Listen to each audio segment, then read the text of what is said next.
So the season series ends with the Dallas Stars after another laugher, 7-2, and the Stars outscored the Minnesota Wild 19-5 in 3 games.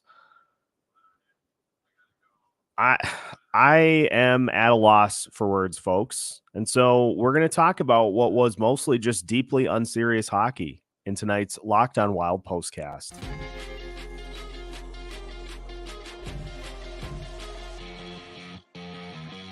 You are Locked On Wild postcast, part of Locked On Minnesota on the Locked On Podcast Network. Your team every day.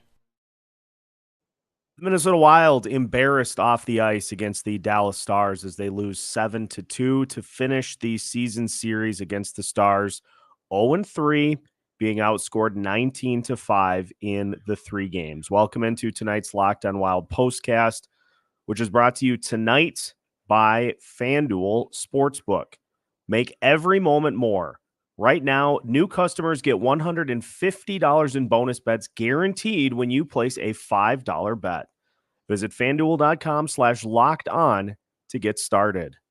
Folks, that was some of the most unserious hockey I have seen in this entire season. And it looks exactly like the team that we saw at the beginning of the season that is incapable of handling even a shred of adversity.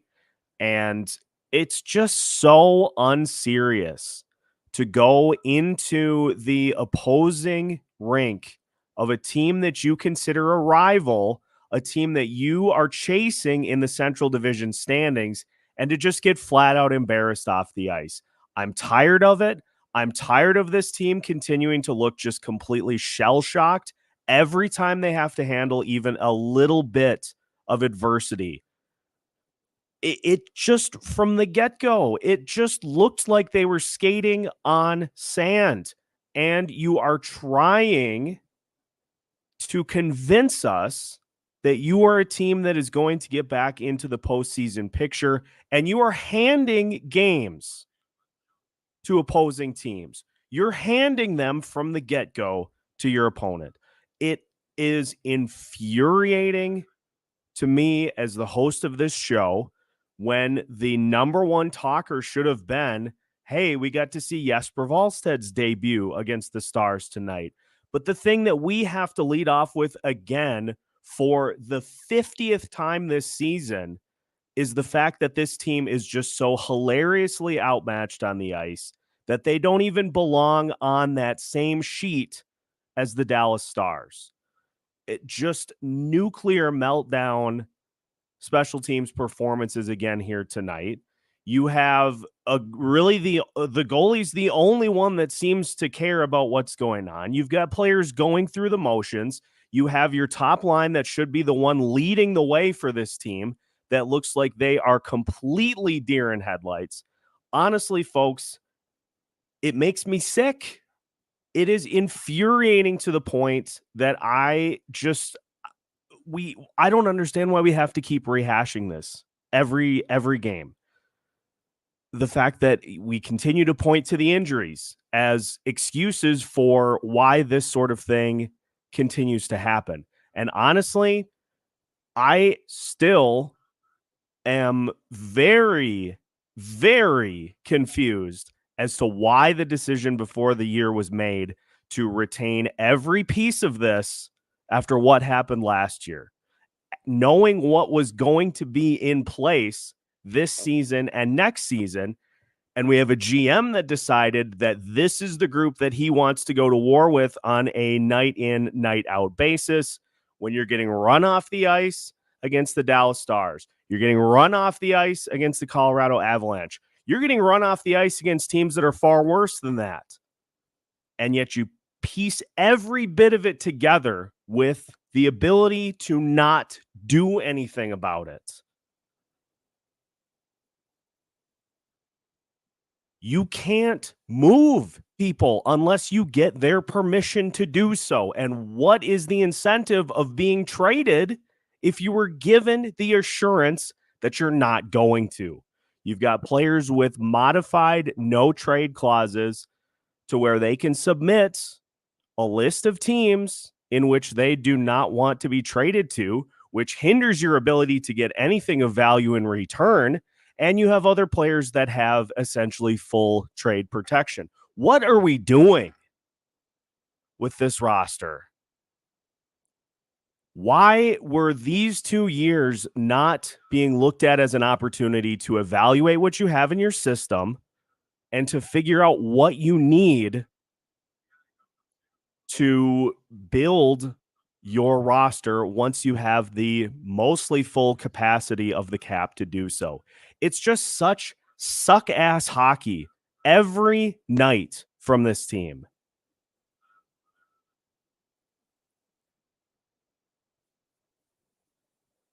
I don't know what to discuss first about tonight's game because there really weren't any highlights. You had Brock Faber batting a puck out of the air and nearly scoring, the shot hitting the post. And let's talk about another thing. Why is it that Brock Faber seems to be the only person on this team that's bothered by this?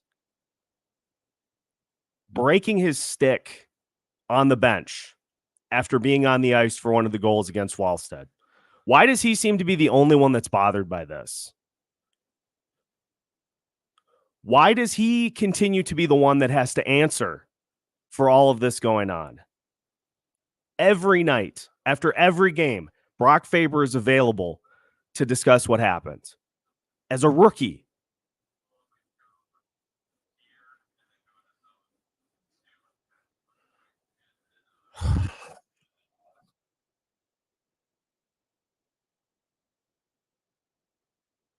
folks, repeating this insanity every game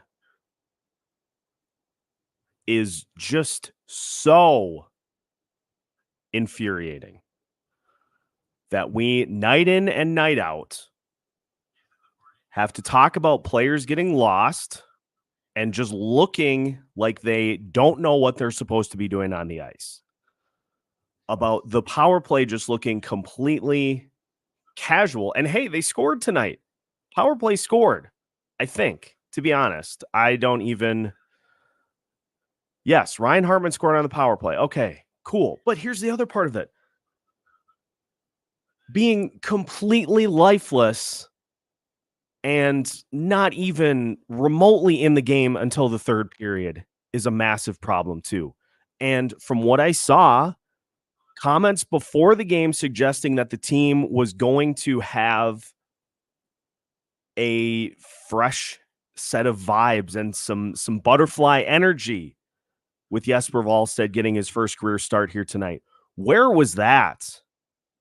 Didn't show up until the third period of a game against a team in which you consider yourself a rival. You consider yourself a team that can get back into the conversation against the teams like this.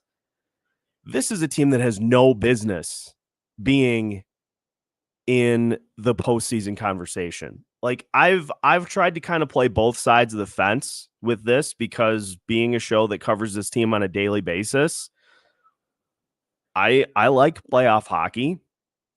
I also want to see this team get the opportunity to get a high draft pick. This team has no business being in the postseason conversation.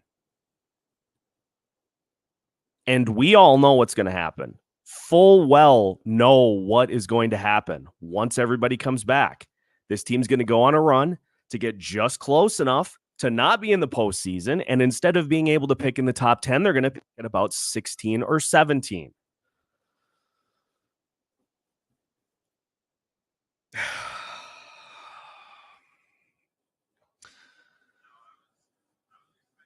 Like, what do you want me to, what do you guys want me to talk about tonight? Because I'm getting a little tired of this same song and dance on a nightly basis. Why do we have to question the battle level of a team? Why do we have to question the give a damn of a team? That kind of stuff, it should not be, that kind of stuff should not be even negotiable for an NHL team. that shouldn't even be on the table. And yet we have to, every time one of these games comes about, we have to question it. I don't like doing that. Because it's obvious that there are players on this team that are giving it everything they've got. But there are players that are not. And it sucks. I hate it. Like,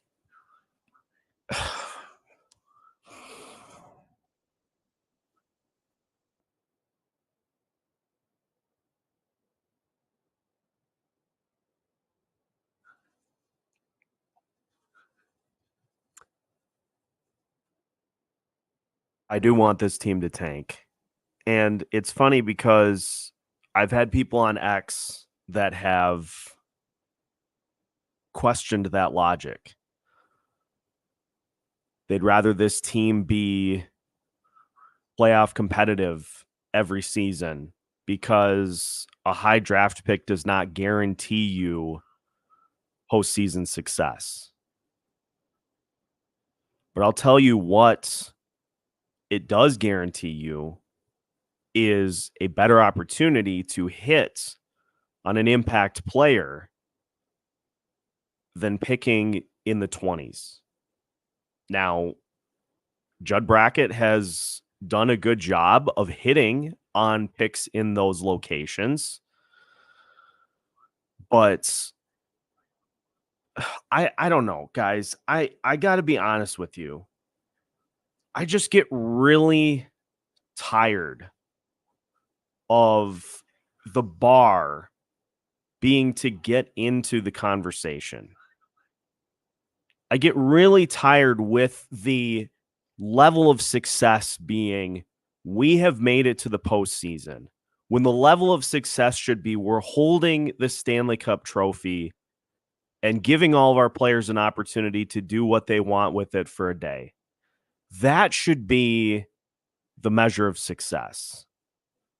Not if we get the opportunity to have a few more games at the XL Energy Center in the playoffs, while then watching as the other teams have all the fun in the second, the third round, the Western Conference final.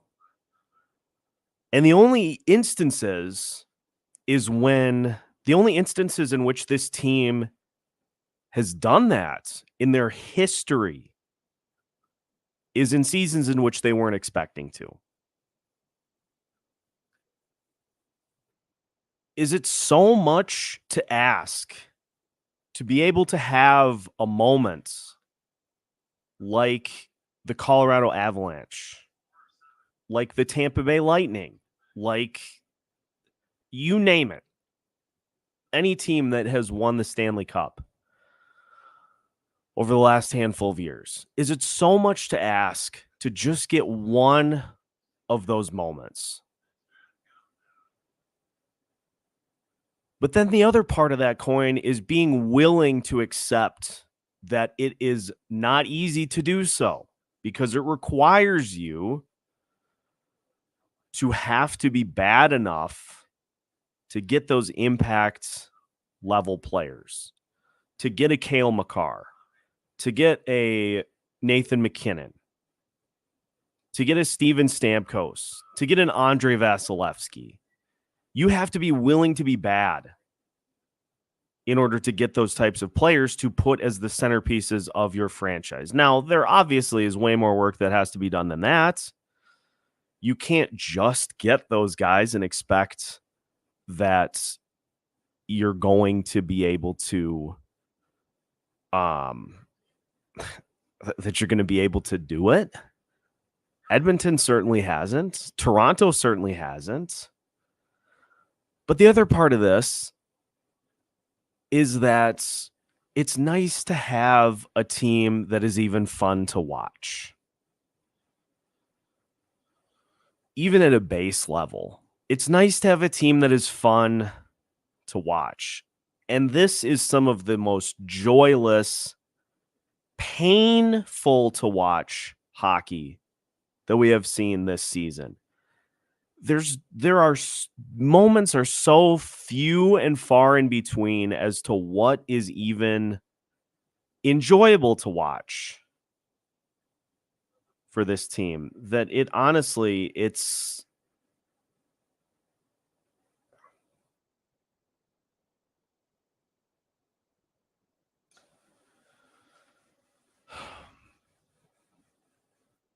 I'm really honestly at a loss for words as to what we continue to see.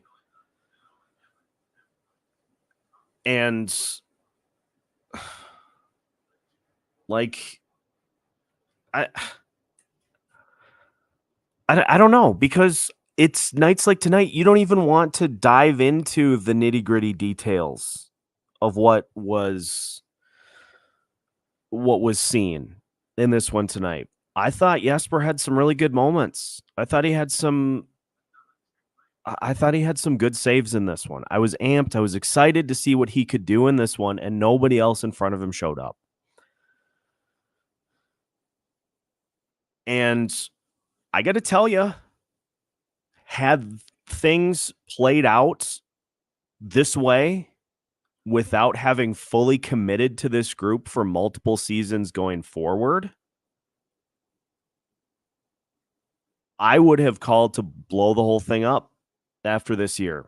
I would have said it is time to take a step back. The dead cap for Parise and Suter is just too big of an obstacle for this team to be serious about being competitive. You need to take a step back and you need to go at this. You need to double down around what should be your actual core. And we are so far on the other end of the coin now. You have maybe 2 spots. You've got the potential to have a new 4th line next year. You know what? No, I'm going to save that. I'm going to save that until after we come back, because I do have some thoughts on that, but it's just not even serious hockey at this point. Like, you are so far away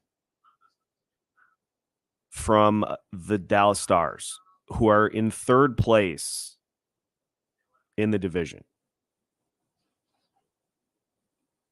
You're not even on the same planet at this point. Yes, there are injuries. There are a lot of injuries, but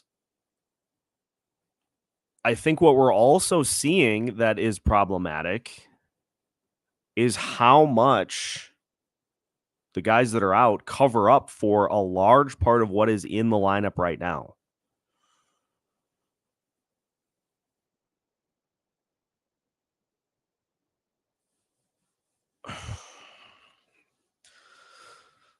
I'm going to try to get my thoughts in order, because, I mean, 7-2 Stars made it look very easy in this one. And so we'll finish. We'll talk about some other things, and we'll wrap things up in tonight's Locked On Wild postcast after this. Tonight's Locked On Wild postcast is brought to you by FanDuel Sportsbook. The NFL regular season is over, but the playoffs are around the corner, and there is still time to get in on the action with FanDuel, America's #1 sportsbook. Right now, new customers get $150 in bonus bets guaranteed when you place a $5 bet.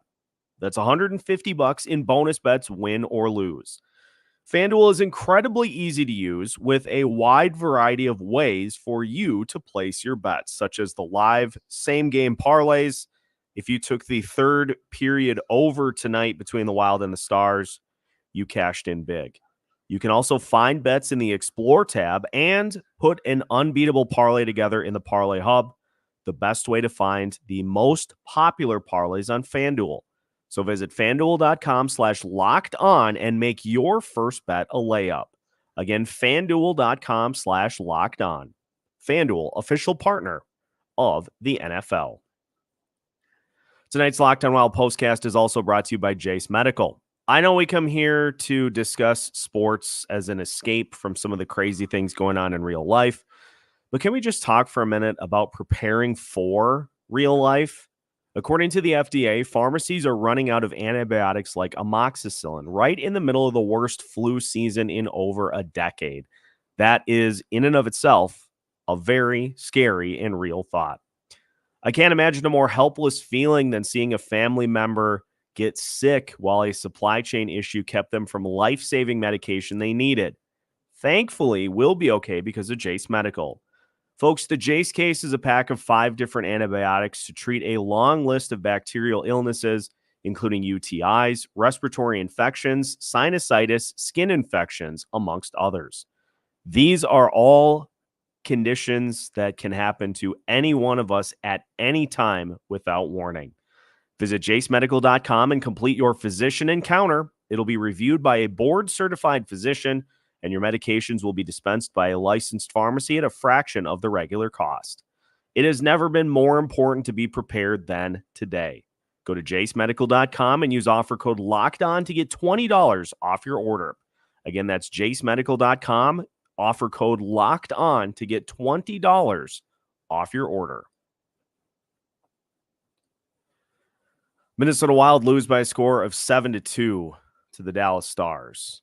And that's now 5 out of 6 that the Wild have lost in their last 6 games, and further and further behind the 8 ball as this just continues to look less and less like a playoff team. I'm sorry. I know that there are players out of the lineup that can help, but even at their best, even at their full strength, it still is just it's still just a team that I don't think is going to do anything other than repeat what they did the last 2 seasons in the postseason if they get there. So Locked On Wild's official position as of today, official position that we will not be taking back at all the rest of the season, is that it is better for this team to just accept that it's not working out this season at minimum. And to be honest, I would much rather see them take a bigger step back than that. We're not going to get that, though, because the expectation level for this team continues to be make the playoffs, whatever that means. So let's get to the comments, because I could go any number of different ways here, and I just, frankly, I'm kind of tired of talking about it. Like, I really wanted tonight to be talking about Jesper making some big saves, and we got to talk about a no-show again. That's about 7 or 8 of them. No, it's more than that. 10 or 12 this season so far, in 40 games, in which have just been flat out just no-shows, which is just is really disheartening. Now, I will say, as MW Auto starts us off, that the PWHL Minnesota, the ladies were winning tonight. I was trying to keep track, trying to watch teams that actually were capable of scoring. And it was nice. I hope they did end up winning. I'll have to go back and look, but I love what they've done so far, and hope that they are able to continue it, because I can really only watch one team not care at this point. Really only have room for one. Let's look at some of the other comments here. At this point, give Faber the C and something might change. Huge maybe, but what can we do at this point? Bill Guerin is not removing the captaincy from Jared Spurgeon. I'm sorry. I want, like, I would love to see Brock Faber get it, but I think I'm trying to best serve this audience by being as realistic about some of this stuff as I can. And so it's not that I disagree. I don't see there being a situation in which Bill Guerin will remove the captain C from Jared Spurgeon. I don't see it. Brock Faber's ready to be captain today because at least he answers for some of this stuff after games. And I know it's easy for me to rip a captain that is currently injured and so is not in a position to be able to talk about stuff like this. But Faber's done it all season. He's done it after pretty much every game. He steps in, he takes blame. He takes way more blame than he should. He just has consistently been willing to own up to when things go wrong. And it makes it way more palatable because you know he's accountable for it. But also with Faber, we've seen him make way more plays to atone for it. And it's easier to understand those types of plays coming from a guy making his first full year in the NHL than it is for players that have been in the league 7, 8, 9, 10 years.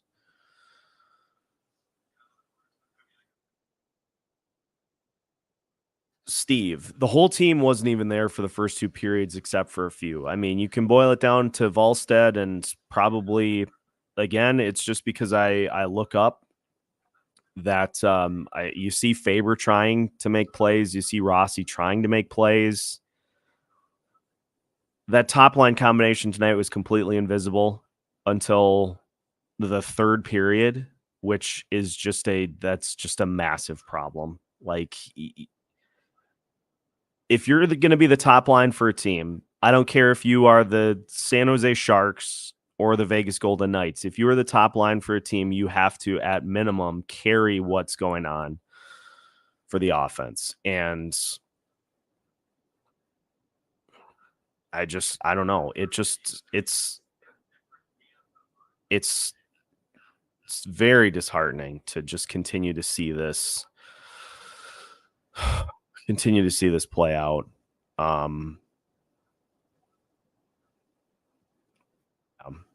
I don't know. Gary, do they need another retreat up north, some guitar playing around a campfire, and then jumping in Lake Superior? AllStar Break's coming up, so there'll be a full week off there to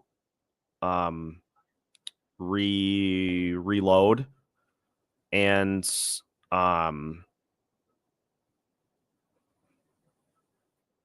then try February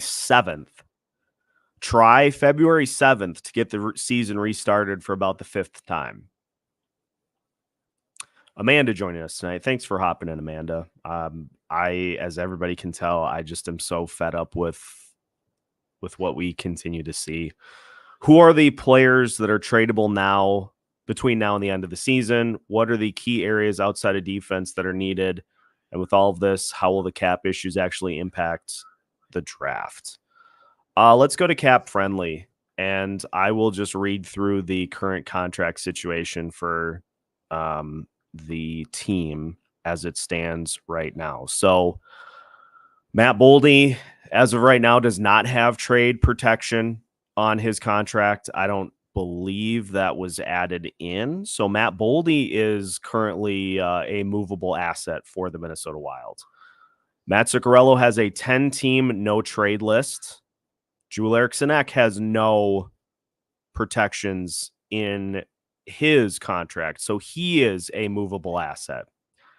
Marcus Foligno has a no-move clause, so he is not a movable asset. Freddie Gaudreau has a 15 no-team no-trade list.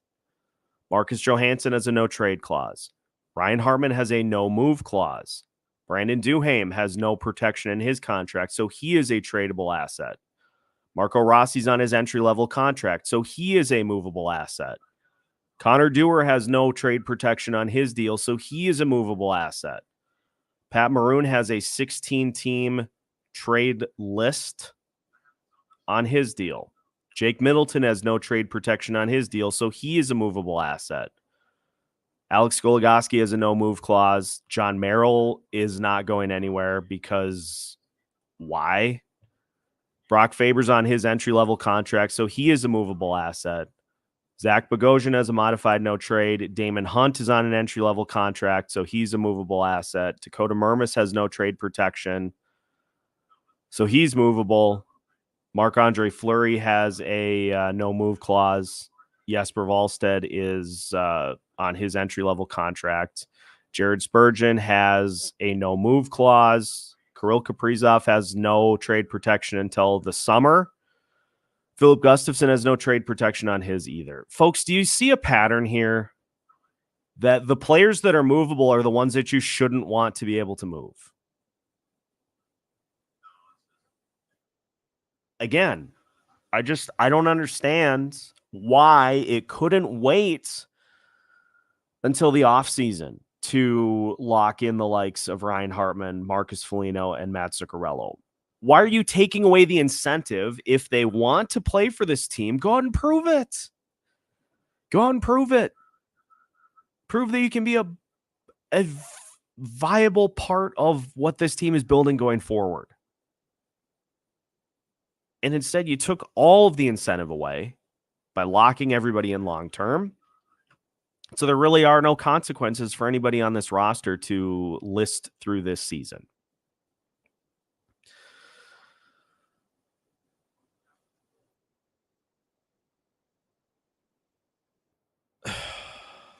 As MW Auto mentions, the PWHL Minnesota are undefeated on the season.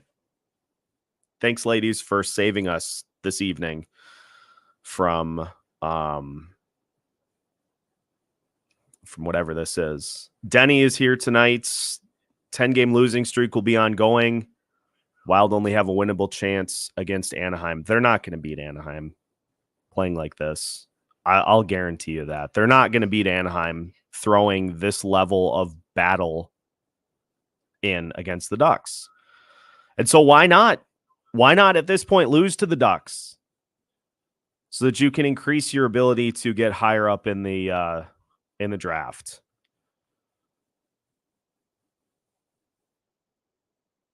I don't know. Like it is so funny to me. It is so funny to me that the feelings on this roster have nosedived so quickly because of what seemed like a panic move. The sentiment that this team is better with players like Marcus Foligno and Ryan Hartman in the lineup, I can understand to a point, but you're acting as if it is impossible to win without them. You're acting as though they are more integral to the success of this team than Kirill Kaprizov, than Brock Faber. And so that is kind of a problem for me, is that those guys have been prioritized over the next wave of players and prospects. You can find veterans. What you can't find is game-breaking talent. You can't find generational talent goalies. You can't find top 6 centers. A lot of the talent stuff doesn't become available by accident. You can find veterans, though. You can find veterans to fill different roles. The Wild had Nick Bonino the 2 years ago. The Wild had Nick Bonino as a bottom 6 center, a face-off and a penalty kill ace. And you didn't sign him to a 5-year deal, such as Freddie Gaudreau got.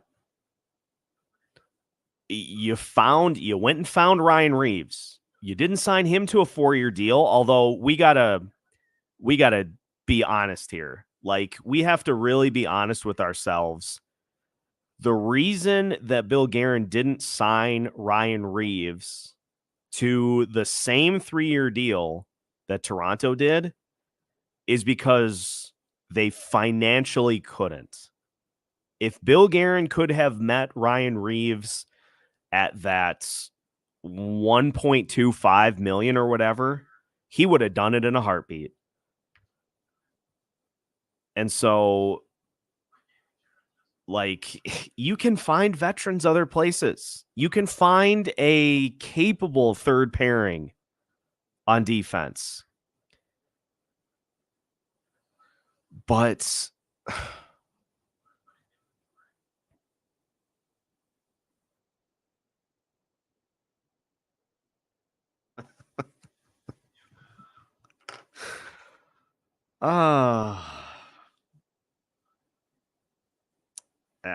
I don't even know what to say. Honestly, folks, I don't know what to say. I just want to flush this as much as humanly possible. Like,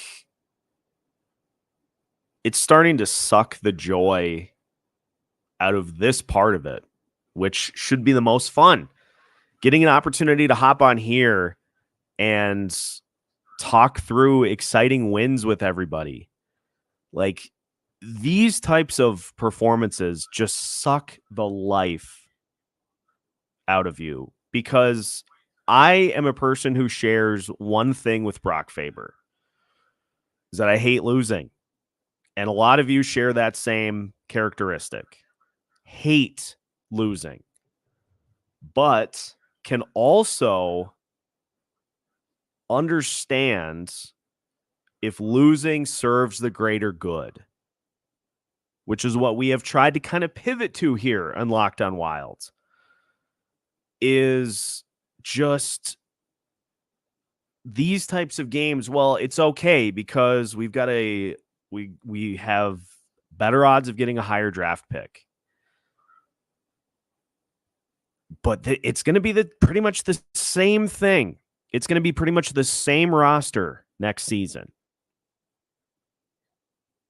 And that honestly is frustrating to me, is that you see what happens against St. Louis. You see what happened against Dallas.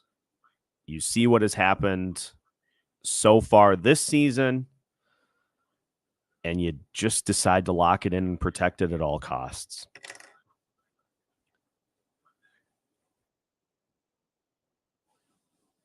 So, yeah. You're not going to beat Philadelphia playing like this.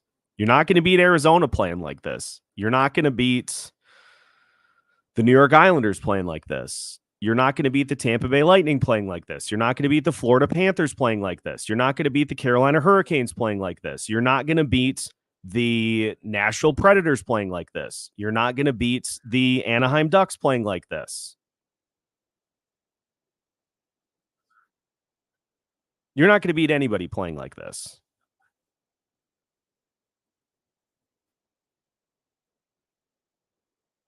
The New York Rangers did this. Anybody remember that? The New York Rangers did this.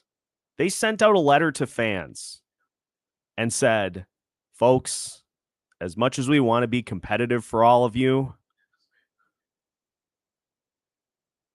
we just can't do it. It serves our better purpose to really take a look at this,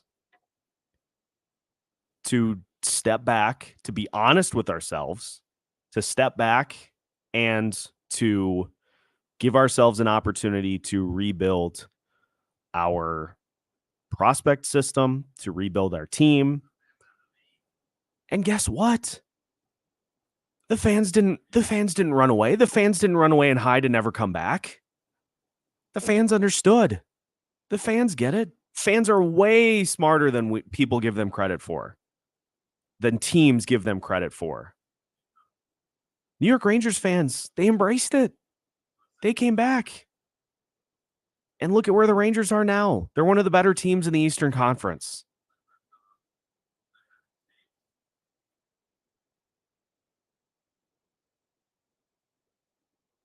And what are we? What are we right now? 7th in the Central for now. They're like the 27th best team in the NHL right now.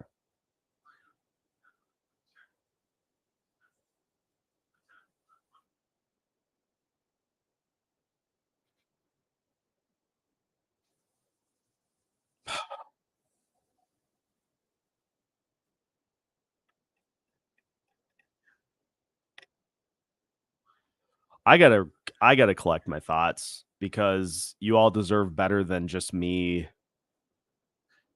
just yelling into a microphone. And so here's what we're gonna do. I'm gonna take that opportunity to collect my thoughts. Tomorrow's episode is going to lay out where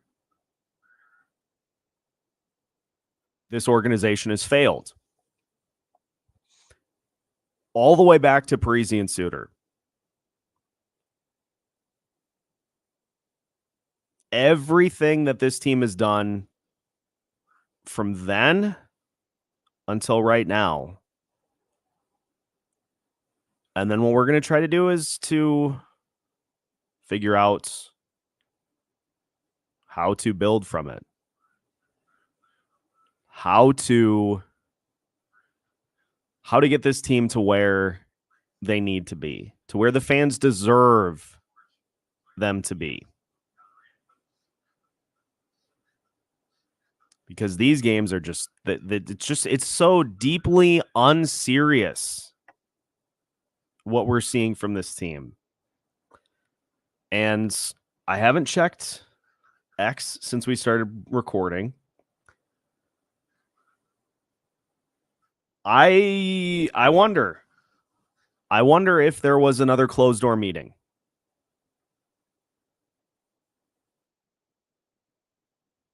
The third one of the season.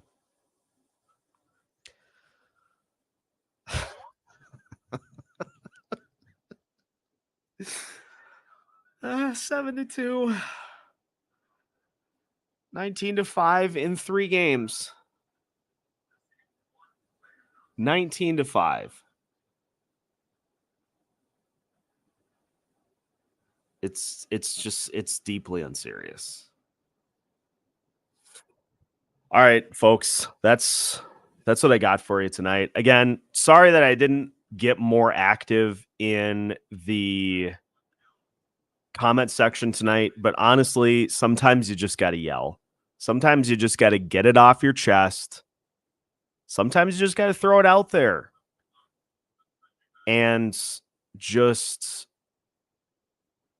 let everybody know what's going on.